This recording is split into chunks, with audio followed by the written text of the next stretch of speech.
Fala, povo de Deus, povo abençoado, sejam todos bem-vindos ao nosso podcast da nossa querida e amada Escola Sabatina Viva. Que bom que você está aqui conosco, fazendo parte dessa história, podendo aprender um pouco mais sobre a palavra de Deus.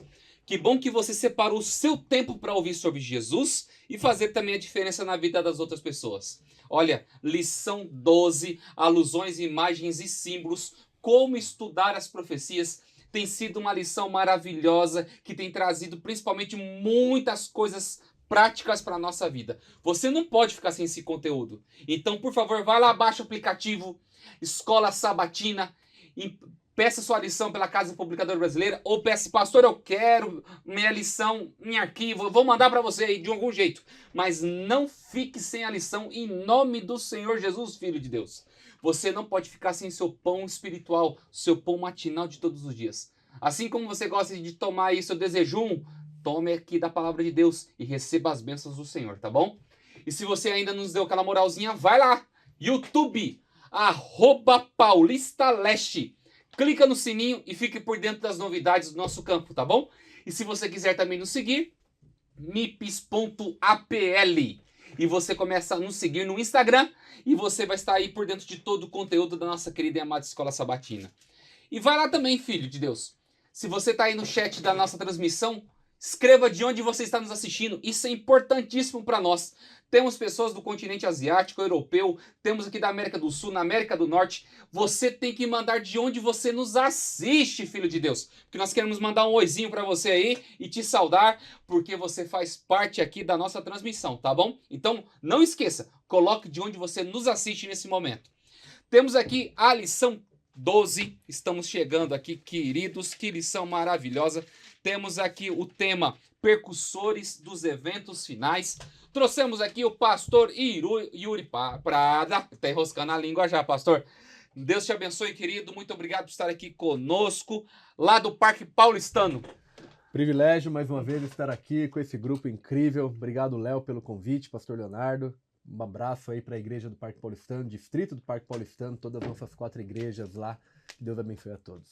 Temos aqui pastor Anderson Medonça, o grandão.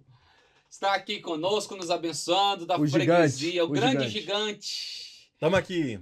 Olha, é um prazer estar com vocês mais uma vez aqui, poder compartilhar a palavra. Estar com você também. Quero mandar um abraço também para o nosso distrito, Freguesia do Ó.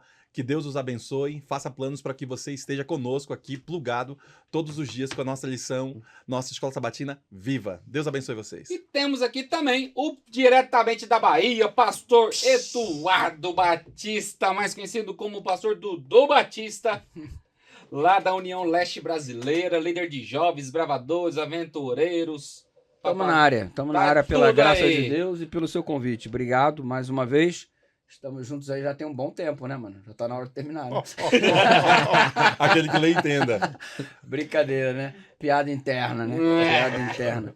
Alegria, mano. Obrigado aí pela alegria de estar aqui com vocês e não só um abraço para Bahia e Sergipe, né? Que eu espero que também acompanhem aí esse conteúdo super significativo, mas também um abraço para toda São Paulo, né? Porque afinal de contas, eu até citei em algum outro momento aqui que a maior parte dos meus seguidores são de São Paulo.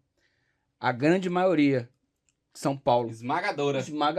Impressionante. Eu sou do Rio de Janeiro, a maioria não é carioca. Eu trabalhei na União Norte Brasileira, Pará, Maranhão e Amapá, não é a maioria de lá. Trabalho agora Bahia e Sergipe, a maior parte dos meus seguidores não são de lá. Você vê que quem me conhece de perto não segue, né? Mas obrigado aí, São Paulo, por acompanhar a gente aí no PR Dudu, as lições diárias aí da Escola Sabatina. Espero que seja um beijo pra sua vida também. Isso aí, povo de Deus. Pra você ver como é que é a situação nossa aqui. Nós estamos trazendo esse homem aqui para poder conhecer um pouquinho melhor São Paulo, né, pastor? São Paulo é uma benção. São Paulo é benção do Senhor. Vamos fazer uma oração para pedir a benção de Deus? Pastor Anderson, pode orar para nós? Senhor nosso Deus, obrigado por mais uma vez estarmos aqui reunidos para compartilhar Tua Palavra. Amém. Usa-nos, Senhor, como Teus instrumentos. Que Tua Palavra, ao ser aberta, traga, Senhor, a mensagem de luz e salvação. Tudo isso te oramos e o fazemos em nome de Jesus. Amém. Amém, Senhor. Porque Deus não nos deu espírito de covardia, mas de poder, de amor e de moderação. 2 Timóteo 1, verso 7. Aqui nós começamos a ver a lição de uma forma clara e principalmente ela entra num contexto profético muito importante. Entre a lição sábado e domingo nós temos ali Daniel capítulo 2 como sua interpretação historicista. A igreja adventista ela pensa de uma forma historicista, ela não é preterista e nem futurista. Nós nos baseamos pela história. Então, o que nós podemos trazer de lição importante aqui para os nossos irmãos, para os nossos amigos, esse contexto importantíssimo que a lição vem trazendo para nós? Cerca de 500 anos, 600 anos antes de Cristo, Deus revelou o futuro da humanidade. Para você querer conhecer o futuro, você não precisa ir nas cartas, nos búzios, no tarô da vida, nos horóscopos. O futuro você conhece através da revelação da palavra do Senhor, porque Ele é o dono do futuro e Ele pode revelar o que vai acontecer, como tem revelado na sua palavra. E Daniel 2 é um exemplo disso. Nabucodonosor teve um sonho, esqueceu o sonho. Daniel revelou o sonho e a interpretação. Andou a segunda milha. E o sonho consistia-se numa grande estátua, cabeça de ouro, peito e braços de prata, ventre e quadril de bronze, pernas de ferro e pés metade de ferro, metade de barro. E depois uma pedra cortada sem auxílio de mãos que veio, abateu a base da estátua e preencheu toda a terra. E aí o Nabucodonosor ficou espantado, porque realmente ele revelou a verdade, o Daniel. Realmente eu sonhei com isso daí, acabei de me lembrar, mediante a sua fala. E agora, qual é a interpretação? Cada parte da estátua, disse Daniel, representava um reino e ele, Nabucodonosor, Babilônia, era representada pela cabeça de ouro. A gente está falando do período neobabilônico, nós estamos falando aí de 605 a 539 a.C., onde a Babilônia tomou conta daquela região chamada Crescente Fértil, entre o rio Tigre e Eufrates, crescente por causa da formada da lua crescente. Quem dominava aquela zona era o dono do mundo. E eles eram a potência da época. Mas depois de ti levantará um outro reino. E a sequência foi exatamente como Deus falou. Em 539, o Império Persa, junto com o Império Medo, se uniram sob o comando de Ciro. A Babilônia caiu. Em 331, a Grécia domina a Pérsia. Em 168, Roma domina a Grécia, já passando agora para o período por as pernas de ferro. E depois ninguém destrói Roma. Roma é dividida por um colapso interno a partir do ano 476 depois de Cristo. Rômulo Augusto, último imperador. Roma é implodida pelas tribos bárbaras, surgindo assim os países da Europa da forma como nós temos hoje. E Deus anunciou esse negócio, mano, 6 séculos antes de Jesus vir aqui. Como não acreditar na Bíblia? Como não acreditar que o futuro vai terminar do jeito que Deus disse? Só falta uma parte do sonho se completar. É a vinda do reino de Deus representada pela pedra cortada sem auxílio de mãos. E ela abate a estátua, nenhuma parte da estátua subsiste, e ela enche toda a terra. E de fato a vinda de Jesus é a parte única que falta ser concluída neste sonho simplesmente extraordinário que é Daniel capítulo 2. Só falta a parte da pedra. Aí eu tenho 2 chances. Eu posso edificar a minha vida sobre a pedra, sobre a rocha, ou posso ficar alheio a ela e ser esmagado por ela, porque ela está vindo de um jeito ou de outro. Se eu tiver sobre a rocha, vai ser bênção. Agora, se eu não tiver, só Jesus na causa. Misericórdia. Cara, Daniel capítulo 2 é um capítulo muito louco, né? É um capítulo top. Quando a gente olha para ele, a lição aqui ela fala: todas as profecias de Daniel seguem o fundamento estabelecido no capítulo 2. O restante das profecias do livro, assim como Daniel 2, apresenta a sequência de um império mundial após o outro, até que Deus estabeleça seu reino eterno.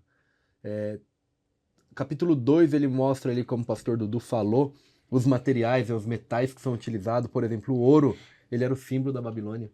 Então, quando a gente olha, por exemplo, hoje, 2025, a gente olha lá para 500 a.C., ou quando a gente olha para toda a história, os impérios que governaram o mundo, desde do neobabilônico, ali nos dias do profeta Daniel, até os dias de hoje. Deus ele foi tão detalhista que os materiais que foram usados é o material que era usado ali naquele governo, naquele império. Babilônia era o império do ouro. Então, o ouro e o leão representavam aquele império. Depois Daniel também retrata como leão. Aí depois a gente vê ali Medo-Persa, né, trabalhando com a prata. Tudo era feito por base de prata. Até mesmo o livro de Ezequiel cita os persas, ali, medos e persas, como prata e etc. Depois Grécia com bronze era o material da época também. Roma com suas armaduras, com suas lanças, espadas, tudo feito de ferro. Então é o material da época. E aí quando a gente olha hoje para o passado, a gente olha para a história, como foi dito aqui, a igreja ela vê a profecia de uma forma historicista. Quando a gente olha para a história, a gente vê que aquilo de fato tudo já aconteceu. Já aconteceu, e não é somente a Bíblia que trabalha essa ideia, não. Os livros de história mostram pra gente, a arqueologia mostra o que de fato aconteceu. Então a história tá aí para que todos possam ver. Por que que eu não vou crer? A única coisa que falta é o detalhe final da história, que é quando Jesus volta. Então é o reino eterno destruindo todos os reinos terrestres aqui. Falta pouco para que isso aconteça. Então o capítulo 2 ele é mais uma vez, como já foi dito em outros episódios aqui, mais uma vez também uma mensagem de alerta. Para que eu olhe para a história, para que eu olhe para aquilo que já aconteceu e fale, poxa vida, falta pouco para terminar tudo. E de que forma vai terminar? Vai terminar com a vinda de Cristo, com a volta de Cristo, para buscar o seu povo. Amém. Amém. Quando eu olho para esse tema profético aqui da volta de Cristo, que é a pedra jogada sem mão, construindo o seu reino aqui, eu não sei vocês, colegas que estão na bancada, você que está me assistindo, eu recebo às vezes de alguns irmãos aqueles videozinhos, olha, o Papa faleceu agora, olha, as pessoas ficam se preocupando ali agora, é uma guerra cambial ali entre a China e os Estados Unidos, então tá vindo o tempo do fim. Olha, perceba que muitos, ao ficarem só em cima desses videozinhos que estão na internet, dessas coisas, fulano de tal falou, uma mulher disse sobre isso. Imagine você, coloque sua mão assim na sua frente e tente enxergar aqui só a luz desse pequeno buraquinho que você tem na sua mão. É você tentar ler o mundo somente à luz dessas coisas que estão sendo publicadas. Mas quando você vai para Daniel capítulo 2, imagine como você consiga ver de forma mais ampla. Nós estamos vendo todos os reinos ali.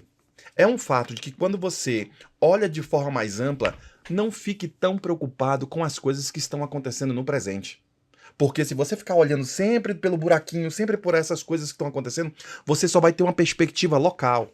Mas se você olhar a história do mundo à luz da palavra, você tem condição de ver muito mais. Veja o que a lição declara.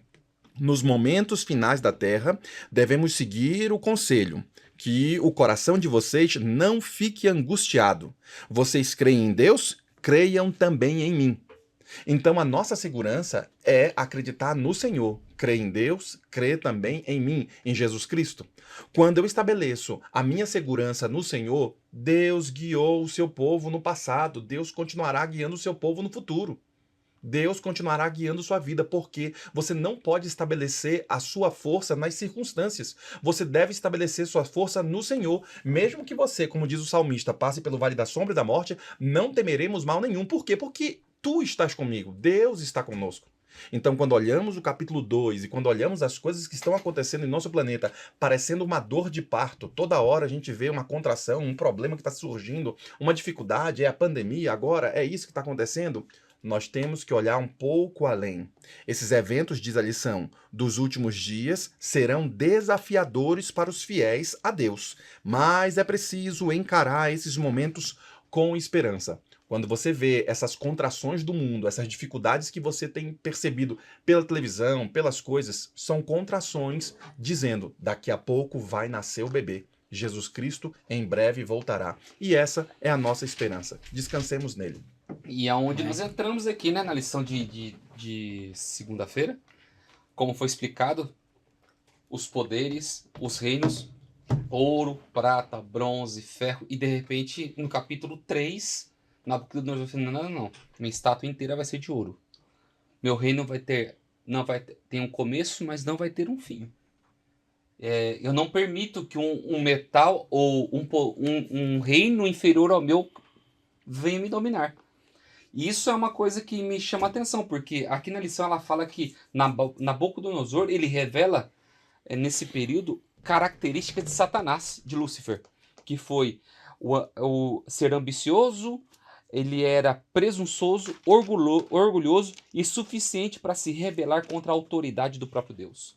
Mas a diferença é que no final, Nabucodonosor, ele expressou fé no verdadeiro Deus, e Satanás se corrompeu de uma forma definitiva. Como que a gente pode trabalhar esse contexto da adoração da imagem que Nabucodonosor colocou ali da estátua de Daniel capítulo 3? 60 côvados de altura, 6 côvados de largura, instrumentos tocando 6 vezes, para que todos se encurvassem, adorando, reconhecendo a a soberania do Nabucodonosor, do reino dele, a despeito da revelação divina. Na verdade, era um desafio. Ele estava desafiando Deus. O Senhor falou que eu sou só a cabeça de ouro, eu me recuso a acreditar na sua revelação. Inicialmente, eu até fui impressionado. Eu até fiquei assim, boquiaberto diante dos fatos expostos, porque realmente tudo foi muito impressionante. Mas analisando direitinho, isso aí não vai acontecer com o meu reino, não. Porque isso aí quem decide sou eu. Esse é o raciocínio particular do cara. E aí eu falei assim, para provar isso, vou levantar uma estátua aqui. E essa estátua será toda ela em ouro, exatamente para provar que meu reino não passará. Porque existem partes da estátua de ferro, de prata, de bronze, mas consequentemente a minha toda de ouro, meu reino jamais será destruído. Totalmente arrogante, totalmente autossuficiente, e fazendo o seguinte, ele recebeu a palavra de Deus, que foi a revelação, e ele, ao invés de se submeter à palavra, ele quis submeter a palavra a ele. Eu preciso fazer uma escolha diante da oferta que Deus me faz. Ou eu aceito o que Deus está me orientando, ou eu quero submeter o que Deus me orienta à minha vontade. A gente precisa fazer essa escolha. Ele fez a pior de todas as escolhas, como muitas pessoas hoje estão fazendo.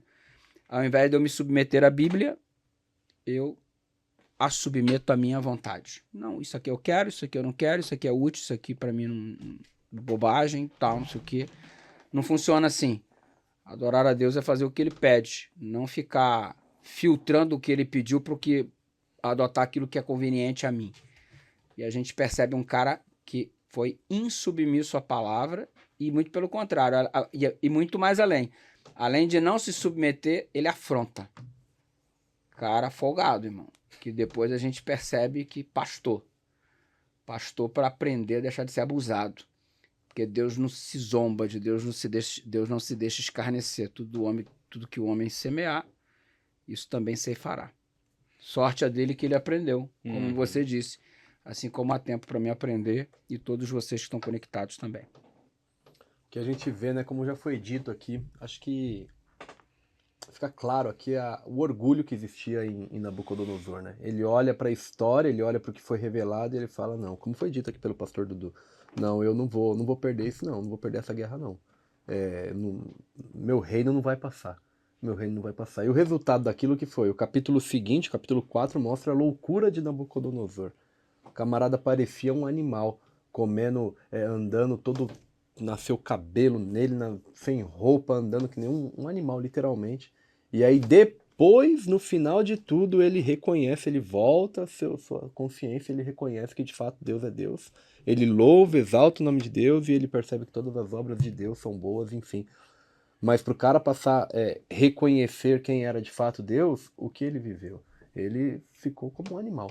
Então, o orgulho, isso leva a uma reflexão do que o orgulho pode levar o ser humano a causar, o estrago que pode fazer na vida do ser humano, na família do ser humano. Às vezes um camarada, um marido ali, ou a mulher, um camarada na família, às vezes o orgulho destrói a família inteira porque o camarada não aceita, o camarada não reconhece, o camarada não quer se sujeitar à palavra de Deus. Então fica aqui a lição para nós, com base na vida de Nabucodonosor, deixar o orgulho de lado. Se a minha vida está indo em contra ao que a palavra de Deus está dizendo, então deixa o orgulho de lado. E muitas vezes a gente quer ser o dono da razão. Ah, eu sou o dono da razão. Todo mundo está mostrando para mim, olha, não vai por esse caminho não dá certo. Não, mas o camarada não reconhece. Peraí, se o Anderson está falando, o Léo está falando, o Dudu está falando, todo mundo, Yuri, não vai por esse caminho, que esse caminho não é legal. Eu sou o dono da razão, todo mundo está errado e eu estou certo. Então é hora de reconhecer. E Nabucodonosor, ele foi alertado, não foi por qualquer um. Foi alertado por Deus. Deus mostrou para ele o futuro da humanidade. E o camarada, não, peraí, eu vou criar uma imagem aqui, todo mundo vai adorar. Como foi dito aqui, não é ouro, prata, não, toda de ouro, todo mundo vai adorar porque é o meu reino. Então é o orgulho que leva o ser humano, aonde leva o ser humano. Bem, se tá todo mundo dizendo o contrário e você tá falando diferente, ou você é um louco ou você é um gênio. Simples assim. Quando olhamos na perspectiva de Nabucodonosor e vemos a história hoje, porque a gente está olhando de cima, a gente percebe que o cara era louco. Não existe ir contra Deus. Não tem condição de ir contra o Senhor. Todo mundo que vai contra ele perde. Por isso, Nabucodonosor ele revela aqui uma característica à luz da lição igual à característica de Lúcifer. Como é que ele era? Ele era ambicioso, porque ele queria que o reino durasse eternamente por todo lugar. Ele era presunçoso, ele era orgulhoso, como foi bem relatado agora, o suficiente para se rebelar contra a autoridade de Deus. Eu já vi muita gente cair do cavalo. Tinha um irmão na nossa igreja que ele era um irmão de posses e o sócio dele passou a perna dele. Era um irmão que lhe dava muito trabalho. O sócio passa a perna dele porque ele era muito orgulhoso por conta dos seus recursos financeiros. E quando ele sofre isso, eu vi um outro cara cair do cavalo. Ele passou por muitos apuros. Nabucodonosor é sabido que na história ele passou por muitos apuros porque ele foi contra o Senhor por conta do orgulho, ao ponto de ficar louco. Ficou louco, comendo e vivendo como se fosse um animal. Para que isso não aconteça com você também, que tal você deixar de olhar na sua perspectiva e começar a olhar na perspectiva do Senhor? Que tal você deixar de ver as coisas como só os seus olhos permitem ver e começar a olhar com os olhos do Senhor? Naturalmente, existem diferenças marcantes aqui. Nabucodonosor, depois, ele expressa a sua fé, como foi bem dito aqui, a Deus, e ele se converte. Esperamos que nessa lição você abra seus olhos e você também se converta. E é provável que encontremos no reino que ele inicialmente desafiou. Ele aqui encontra esse reino. A gente pode encontrá-lo também no céu. A lição declara que é bem possível que encontremos Nabucodonosor no céu. Por quê? Porque ele mudou a sua perspectiva aqui. Essa lição é um momento para você também reavaliar a sua história, para você mudar a sua perspectiva à luz da palavra. E se você fizer isso, certamente o reino também é para você. E aonde... O capítulo 3 de Daniel, ele merece uma atenção especial, porque ele está diretamente relacionado ao capítulo 13 de Apocalipse. A gente consegue estabelecer um paralelo significativo, fácil de ser compreendido. Levante-se uma imagem para ser adorada, tal qual se levanta no capítulo 13, uma imagem da besta que precisa ser adorada. Você percebe que a obrigação é compulsória, é obrigatória, no capítulo 13 do livro do Apocalipse da mesma forma. Você percebe que no capítulo 3 de Daniel é uma união política religiosa, porque o que você está percebendo ali é que o rei da Babilônia está tomando uma atitude de adoração, pedindo para que todos adorem a estátua. Então é uma fusão política-religião. Aí você percebe que a besta do Apocalipse, da mesma forma, apresenta essa obrigatoriedade de adoração com uma fusão política-religiosa, a primeira e a segunda besta. Aí você observa que é um evento mundial. Nabucodonosor chama todos os reis da terra para estarem ali. Ele é a autoridade máxima, ele convocou todo mundo e todo mundo veio. Então a autoridade máxima da terra, em Apocalipse 13, convoca todos os reinos da terra na mesma direção. Ellen White confirmando que ela escreveu, é exatamente a confirmação do que Ellen White escreveu em Testemunho para Ministro, página 115. A história vai se repetir. E a história vai se repetir do mesmo cunho que o pastor falou, o orgulho, que o pastor falou que quando orgulhoso é o símbolo do próprio, é a representação clara do próprio inimigo, as mesmas características do inimigo. E eu acho isso muito importante, a colocação que eles fizeram, pelo seguinte: Ellen White diz em Parábolas de Jesus, na página 154, que nada é tão ofensivo a Deus, nem tão perigoso para o espírito humano como o orgulho e a presunção. De todos os pecados é o que menos esperança incute, o mais irremediável. Aí por quê? Porque o cara deixa de ser a imagem de Deus para ser a imagem do diabo. A pessoa orgulhosa diz que não precisa de Deus. E este comportamento leva o indivíduo a uma vida mentirosa. Ele acha que ele é o que na verdade é uma grande mentira.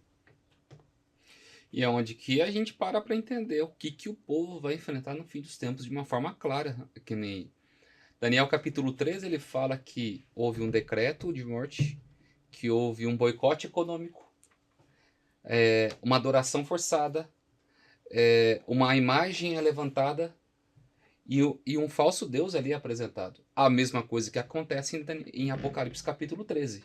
Exatamente. Porque a igreja vai ser perseguida por esse motivo.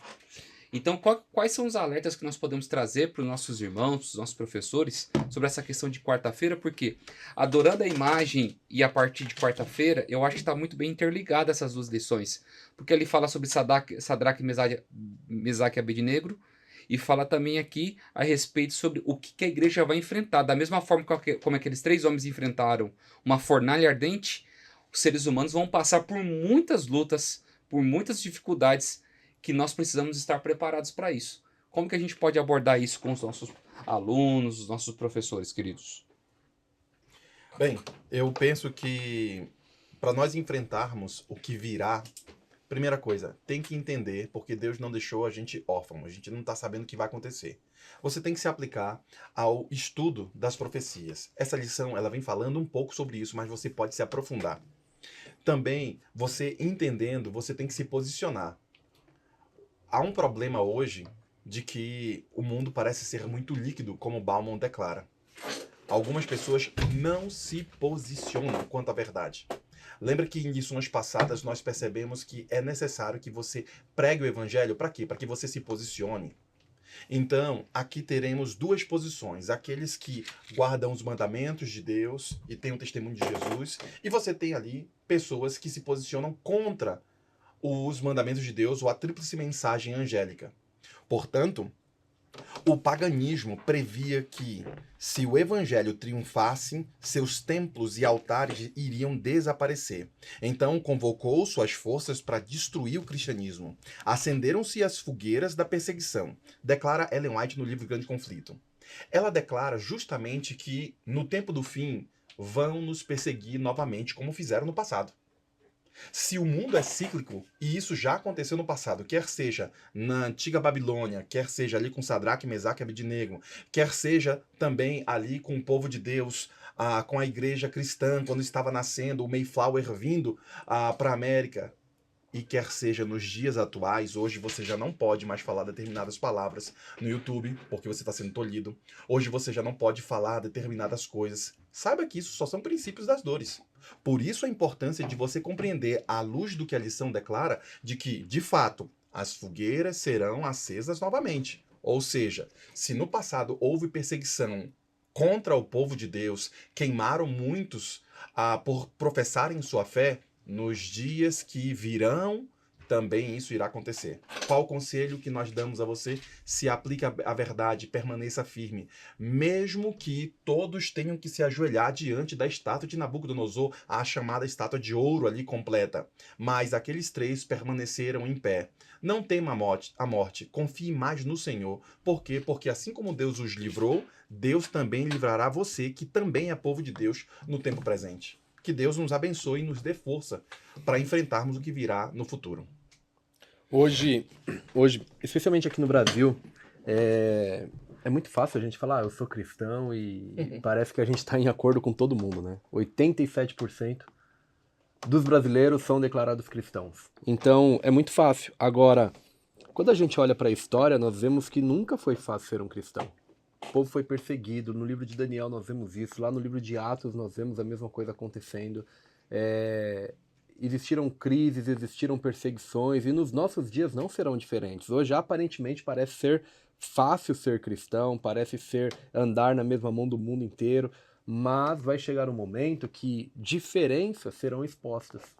E nós precisaremos tomar uma decisão. Agora não vai valer eu ficar em cima do muro.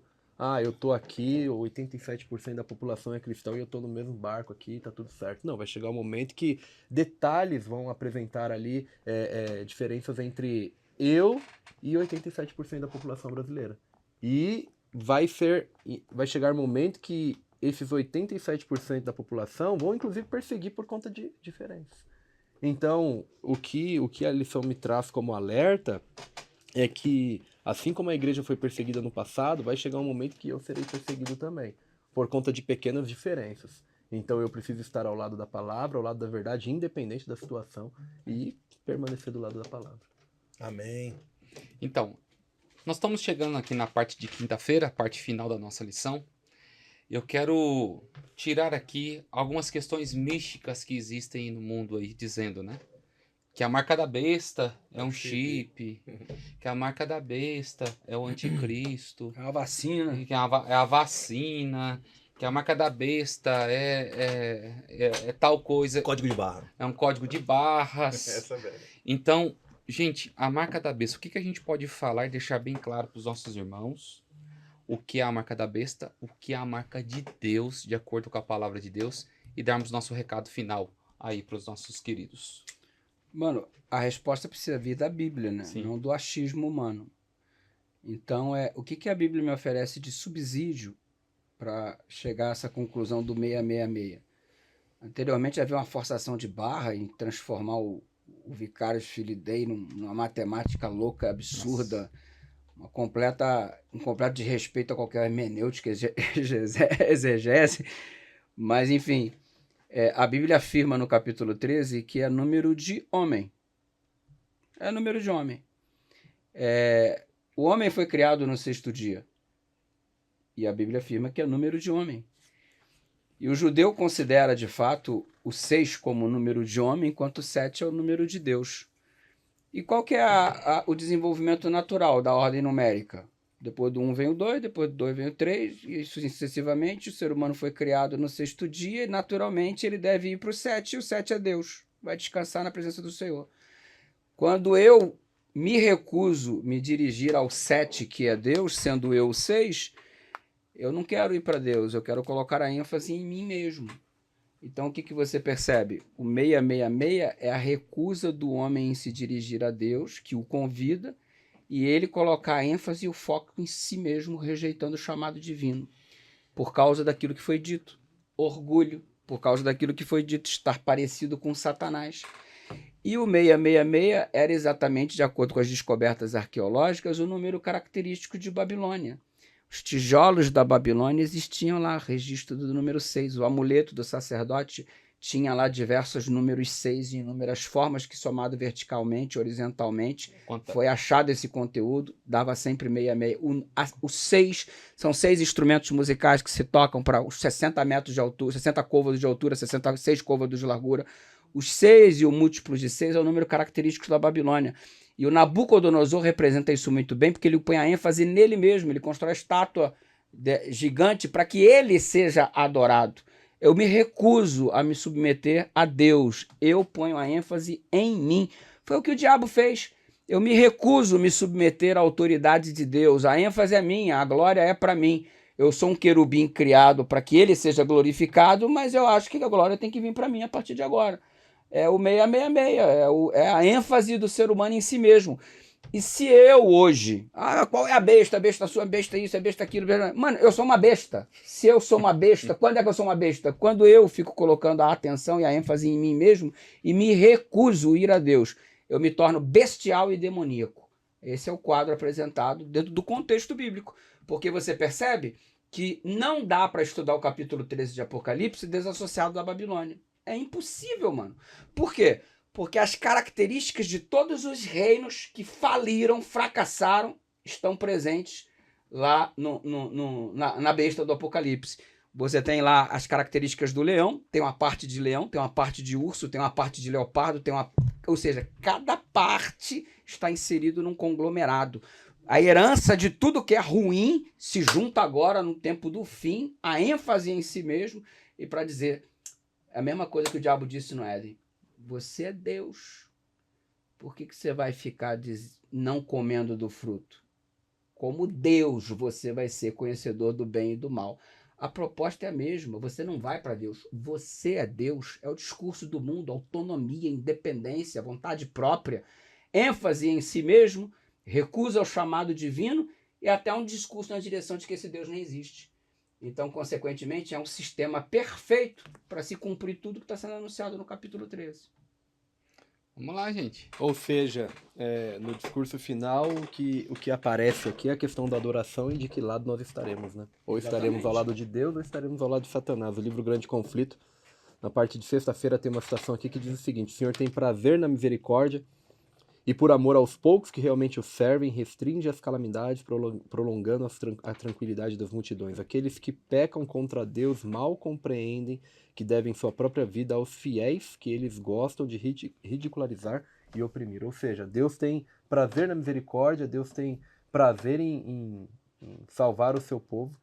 Agora, de que lado eu estarei? Estarei ao lado do povo de Deus de fato, ou estarei ao lado da besta, ao lado do inimigo, ao lado do diabo, enfim.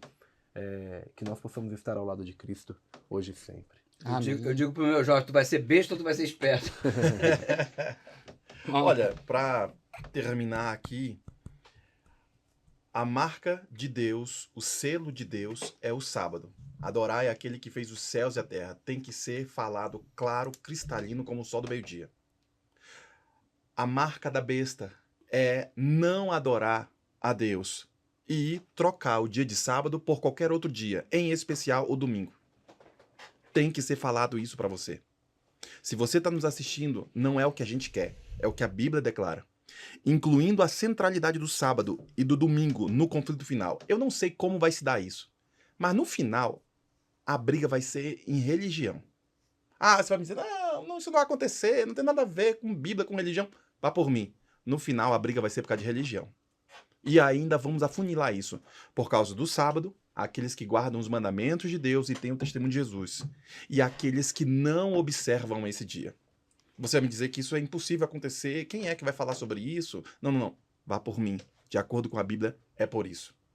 Então, hoje eu quero que você pare um momento e minha declaração final a você, de acordo com a lição.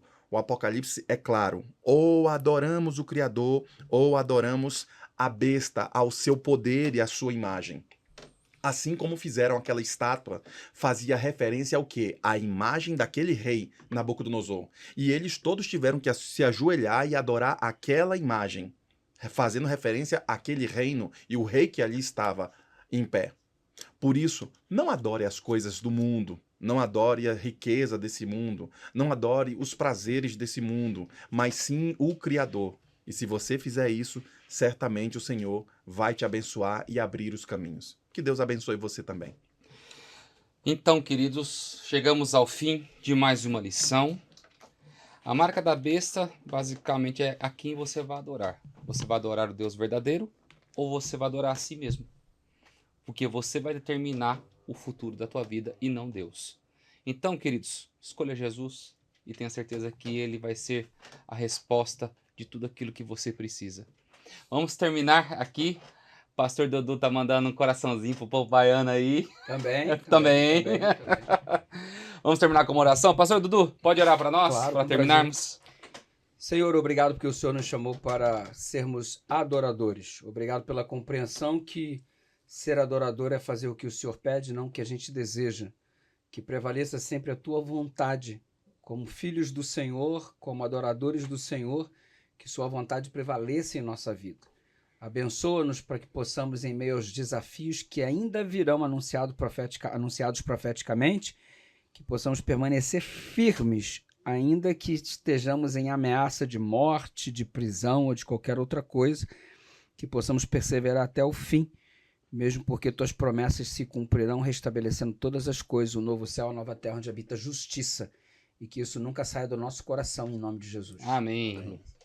Muito bem, queridos, estamos chegando ao fim de mais um podcast, lição 12, e vou te falar, estamos já falando da nova lição do próximo trimestre, que vai começar em julho, lição sobre o livro de Êxodo. Você não pode ficar assim, já providencia a sua assinatura, baixe o aplicativo, fique por dentro do conteúdo, porque vai ser maravilhosa. Que Deus te abençoe, que Deus te ilumine, que Deus possa resplandecer o seu rosto sobre ti e tenha misericórdia de ti e te dê a paz. Um grande abraço, fica com Deus e até a próxima semana, se Deus quiser.